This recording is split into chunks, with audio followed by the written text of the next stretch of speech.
হরে কৃষ্ণ। দোল পূর্ণিমার ইতিহাস চলুন জেনে নিই। এই দোল পূর্ণিমা কি, কেন আজও হোলি খেলা হয়। ভগবান শ্রীকৃষ্ণের গায়ের রং শ্যামবর্ণ ছিল, কালো ছিল। ঠিক এই কারণেই তার সখীগণরা সবসময় তাকে খেপাতো যে তোমার গায়ের রং শ্যামবর্ণ, তুমি কালো। তখন আমাদের গোপাল যশোদা মায়ের কাছে গিয়ে নালিশ করলো, মা ওরা সবসময় আমাকে খেপায় যে আমি নাকি কালো, আমাকে ওরা শ্যামবর্ণ বলে। তখন মা যশোদা কি করেছিল জানেন? গোপালের সর্বাঙ্গে রঙিন আবির মাখিয়ে দিয়েছিলেন। পুষ্প এবং চন্দন মিশ্রিত জল তার গায়ে ছিটিয়ে দিয়েছিলেন এবং তার হাতে আবির দিয়ে বলেছিলেন, গোপাল এই আবির তুমি সখীগণের কাছে গিয়ে তাদের গায়ে দেবে, তারপরে জিজ্ঞাসা করবে যে কে শ্যামবর্ণ কে কালো।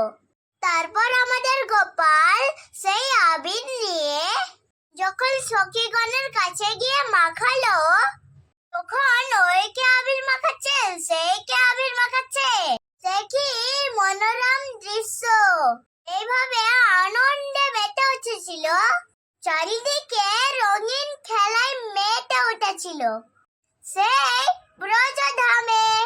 সেই আবির খেলায় কেউ কাউকে চিনতেই পারছিল না যে কে কালো আর কে ফর্সা। গোপাল বলেছিল, এবার আমাকে কে কি বলবে বলো। তখন আর কেউ কিন্তু তাকে কালো বা শ্যামবর্ণ বলে ডাকেনি। এবং সেই দিন দোল পূর্ণিমা ছিল। তখন থেকে এই দোলযাত্রার সূচনা হয়, যেটা আর বেশি দেরি নেই।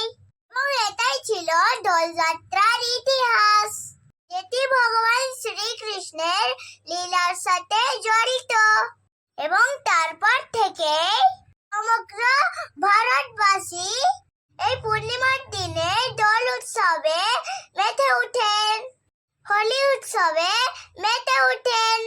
এই সমস্ত কিছু গর্ভ সংহিতায় লেখা আছে। হোলি উৎসব সেইখানে। এছাড়া সেই দিন আমার প্রাণ প্রিয় শ্রী চৈতন্য মহাপ্রভুর আবির্ভাব তিথি, সেই দিন পূর্ণিমার দিন। তাই দোল উৎসব আসছে, হোলি আসছে, তাই সেই আবির খেলায় মেতে উঠবেন।